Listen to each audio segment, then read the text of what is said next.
Together, they were a folk powerhouse, delivering truly iconic songs to generations of fans. But behind the scenes, the duo's relationship splintered, fueled by jealousy and animosity. This is Rock Feuds, and today we'll be examining Simon and Garfunkel. Be sure to subscribe to the UCR channel and go ahead and hit the notifications button so you'll receive all of our latest videos. Paul Simon and Art Garfunkel met in elementary school, a couple of childhood friends who quickly realized they had similar tastes in music. Paul was the neighbor 3 blocks away, whom I met in the 6th grade, so we were 11. And I think we were singing right in the beginning. The duo originally called themselves Tom and Jerry and released their first single, Hey Schoolgirl, in 1957. The tune was a minor hit, but Tom and Jerry didn't last long. The guys finished high school, went their separate ways, and didn't reconnect until 1963. Even after years apart, the men still had a creative chemistry. Still, it wouldn't be until '65 that Simon and Garfunkel really started grabbing mainstream attention thanks to their song, The Sound of Silence. Further hits would come over the next few years, including Homeward Bound, A Hazy Shade of Winter, Scarsborough Fair, The Boxer, Mrs. Robinson, and Bridge Over Troubled Water.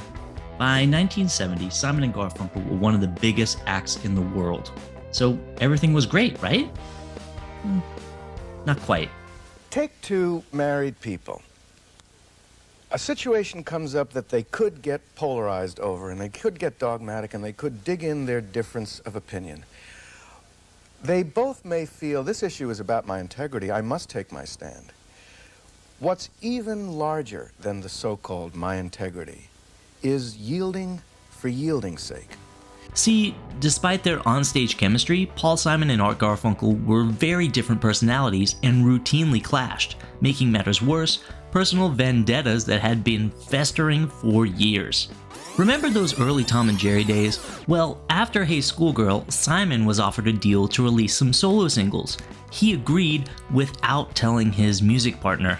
Naturally, Garfunkel was infuriated, and even after all the success they'd later have in the second stage of their partnership, that feeling of betrayal never went away. As Garfunkel later recalled in his memoir, "He's bass I concluded in an eighth of a second, and the friendship was shattered for life. I never forget, and I never really forgive." Jumping back to 1970, Garfunkel had started landing acting gigs.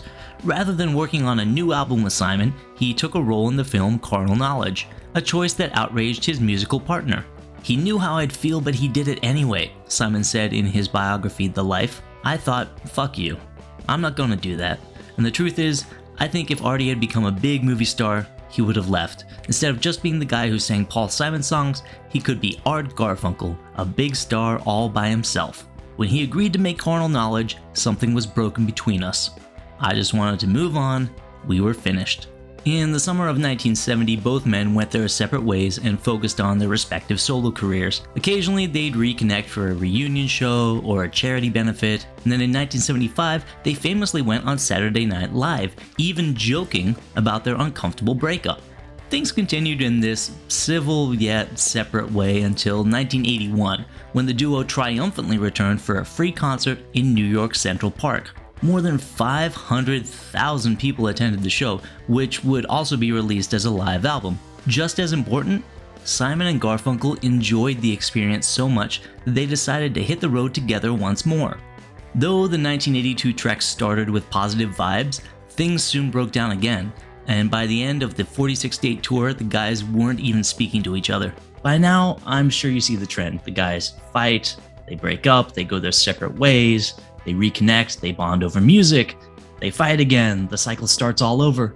But what was the root of all this fighting? We already discussed how Garfunkel felt he couldn't fully trust Simon because of that early solo decision back there in their Tom and Jerry days. But another major aspect was the dynamic within the duo. Simon wrote the songs, but Garfunkel was the lead singer, and thus grabbed a lot of the spotlight. According to their longtime manager, Mort Lewis, each man was jealous of the other. They both envied the other's place in the team. Paul often thought the audience saw Artie as the star because he was the featured singer, and some people probably thought Artie even wrote the songs. But Artie knew Paul wrote the songs, and thus controlled the future of the pair. Another factor was just how long Simon and Garfunkel knew each other. Brothers, lifelong friends, these are the people who know you best, and thus know exactly which buttons to push to really piss you off. Case in point, Garfunkel would often make jokes about Simon's height, something he knew the musician was incredibly self-conscious about. And that's part of what makes this particular rock feud so unique. Beneath all the drama and arguments, these two have a lot of love for one another. It's what's kept them coming back together time and time again, even though it's clear that working together seems to be bad for their relationship. Now, 2010 was the last time Simon and Garfunkel performed together. It was at the New Orleans Jazz and Heritage Festival, and something clearly was not right with Garfunkel. Soon after, he was diagnosed with vocal cord paresis, and a planned tour was cancelled. In the years since, he says he's recovered and wants to perform with Paul Simon again, but Simon has no interest. That, of course, has led to some more choice words. In 2015, Garfunkel called his counterpart a jerk and a monster, while also suggesting Simon has a Napoleon complex. Lots to unravel in this rock feud. Let us know your thoughts in the comments, and for all the best news and history from the world of rock, be sure to check out ultimateclassicrock.com.